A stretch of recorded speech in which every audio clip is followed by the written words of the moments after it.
चलिए स्वागत है एक बार फिर से। और अगले 4 स्टॉक्स में एक स्टॉक है वी मार्ट, इसको रेड में रखा है मैंने। इन्होंने नुकसान भी किया है, प्रॉफिट 20 करोड़ का था, 21 करोड़ के लॉस में आ गया। और मान लीजिए आधे 15 से 7% माल नहीं खरीद रहे लोग, एबिटा भी 41% नुकसान पे आ गया है। तो इसको इसीलिए रेड में रखा है, नतीजे काफ़ी कमज़ोर दिख रहे हैं यहाँ पे, और माल इसका मतलब बिक नहीं रहा। और ये उस स्टोरी को अगेन रीएम्फसाइज करता है कि जो इनके कहाँ है, छोटे छोटे स्टोर होते हैं ना, जो छोटे छोटे शहरों में, टियर 2, 3, 4 सिटीज़ में, और वहीं पे सबसे ज़्यादा डिमांड रिकवरी में दिक्कत है। तो नतीजे दिख रहे हैं। 8वां स्टॉक है जी एंटरटेनमेंट। आज इसमें एक महत्वपूर्ण खबर ये है कि एनसीएलटी अपना ऑर्डर देगा। ऑर्डर क्या होगा मुझे पता नहीं है, लेकिन इनके रिजल्ट भी आए साथ के साथ। ऐसे देखोगे आपको तो बहुत कमज़ोर नतीजे देखने को मिलेंगे, लेकिन एक्चुअली जब आप एडजस्टमेंट डालोगे उसमें मर्जर वर्जर के, तो नंबर आपको दिख रहे हैं और जो मार्केट एक्सपेक्ट कर रहा था उससे बेटर है। और Z5 जो इनका है उसके बारे में ये कहा गया कि उसकी कॉस्ट जो थी वो पीक कर रही है, यानी जो नई सीरीज़ वगैरह ये सब पूरा लेके आते हैं ना, तो उसकी कॉस्ट पीक कर रही है। अब वो इक्वलाइज होगा। और Z वैसे भी लो कॉस्ट प्रोडक्शन के लिए जाना जाता है। तो ये सब बातें खैर रिजल्ट की है, लेकिन असली चीज़ इसमें होगी जब वो एनसीएलटी ऑर्डर है। क्या आएगा मुझे पता नहीं, केवल स्क्रीन पर लगा के रखिएगा, तो इसलिए इसको ग्रीन में रख रहा हूँ मैं। 9th स्टॉक है स्नाइडर इलेक्ट्रिक। इसके रिजल्ट आए हैं और यहाँ पे भी बढ़िया ग्रोथ देखने को मिल रही है। स्नाइडर इलेक्ट्रिक में 31% का प्रॉफिट बढ़ाया, 33% का रेवेन्यू और 2% मार्जिन इंप्रूवमेंट। देखिए पावर इक्विपमेंट, कैपिटल गुड्स में बहुत बड़ी तेज़ी है, और ये भी उसी में से एक स्टॉक है। तो इसलिए स्नाइडर इलेक्ट्रिक में अच्छी तेज़ी बन सकती है। मुझे लगता है कि इसमें ग्रीन में इसको रखना चाहिए। फिलहाल देखते हैं क्या होता है। 10th स्टॉक है ऑयल इंडिया। कच्चे तेल के दाम आप देखिए ना, 87 के ऊपर चले गए हैं, 90 की तरफ बढ़ रहे हैं। और स्टॉक में जो ऑयल से रिलेटेड तेजी है, ONGC, OIL, HOEC, सेलान, इन सब में एक तेज़ी बनी हुई है। क्यों बनी हुई है? क्योंकि क्रूड प्राइसेस के दाम बढ़ रहे हैं, रिलाइजेशन बढ़ रहे हैं।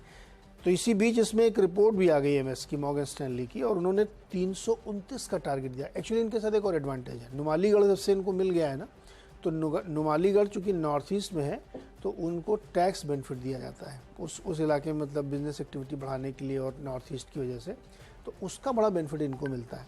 तो इन्होंने इसीलिए दिया। अर्निंग्स जो है एस्टिमेट से बेटर है, लोअर ऑपरेटिंग एक्सपेंसेस हैं, प्रोडक्शन ग्रोथ बिल्कुल इंटैक्ट दिख रही है। ये बहुत सारे रीजन गिनाए मॉर्गन स्टैनली, मैंने ट्वीट किया, देखिएगा। तो ऑयल इंडिया को मैंने इसीलिए ग्रीन पे रखा है।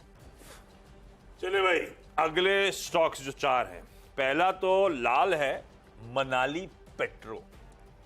पर यार सबको पता था नतीजे खराब होने शुरू हो जाएंगे, क्योंकि पीक आउट कर गया था। 130 140 वाला स्टॉक ऑलरेडी 65 पे आ गया है, जब बाजार अभी भी ठीक ठाक है। तो बहुत कुछ डिस्काउंटेड है, कंसोलिडेट कर रहा है। फिर भी नंबर कमजोर है तो लाल तो रखूंगा। आय 7% गिरी, इबीटा 85% गिरा, 15.5 के मार्जिन आ गए 2.5% पे, और मुनाफा 89-90% के आसपास गया। विसाका इंडस्ट्रीज, अच्छा मनाली गिरा पहले से, विसाका पिछले कुछ दिनों में मोमेंटम पकड़ने की कोशिश कर रहा है, पर विसाका के नंबर्स भी कमजोर, इसीलिए रेड है ये। आय 6.5% गिरी, इबीटा उसके सामने 44% गिरा, मार्जिन्स 13.3 वाले 8%, 530 बेसिस पॉइंट गए, और इसीलिए मुनाफा 69-70% का डिक्लाइन। 2 नंबर्स खराब। एक और खराब नंबर ले आया ई-क्लार्क सर्विसेज। भाई साहब, डॉलर आय 2% गिरी।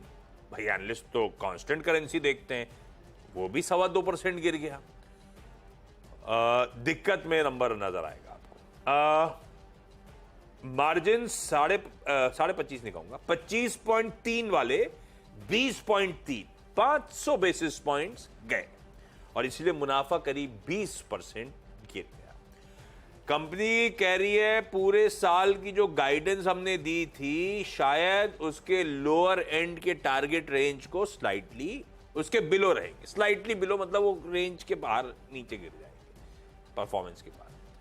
दिक्कत में नंबर ई-क्लार्क रेड लेके जा रहा हूं। और फाइनली पीवीआर से शुरू करा था, सूला से खत्म करता। सूला के नंबर्स अच्छे डिसेंट है। सूला का एक ओवरहैंग अलग चल रहा है एक्साइज वाला, लेकिन नंबर्स में कोई कंप्लेंट नहीं। 18 पर आजकल लोग वाइन ज्यादा प्रेफर करते हैं शायद। गो टू, बीच में आपको एग्रोटेक भी डालनी चाहिए, पॉपकॉर्न वाली। हाँ ये हो सकता था, मिस हो है गया। ना? हाँ। सुला विनियार्ड आय 18%, इबिटा 20%, मार्जिन एक्सपैंड हो गए हैं। जब बाकियों के मार्जिन कॉन्ट्रैक्ट हो रहे हैं, ये इसलिए कह रहा हूं वाइन बाइनरीज अच्छा कर रही हैं। अब बाकी पता नहीं, लिस्टेड तो एक ही है। 60 बेसिस पॉइंट का मार्जिन इंप्रूवमेंट, मुनाफा 25% बढ़ा। ये है कहानी। 10 स्टॉक्स हो चुके हैं। अच्छा ब्रेक पे जाओ, उससे पहले वो तस्वीर खींच लिए डायरेक्टर साहब। 12:30 बजे तो खैर हम लोग मूवी का रिव्यू करने की कोशिश करेंगे और सासबो सेंसेक्स में होंगे। उसके बाद निकलते से ही 1 बजे आवाज के सारे सोशल मीडिया प्लेटफॉर्म्स पे गावा सर के साथ, चाचा जी के साथ, चाचा भतीजा और निफ्टी, आवाज के यूट्यूब, आवाज के फेसबुक पेजेस पर।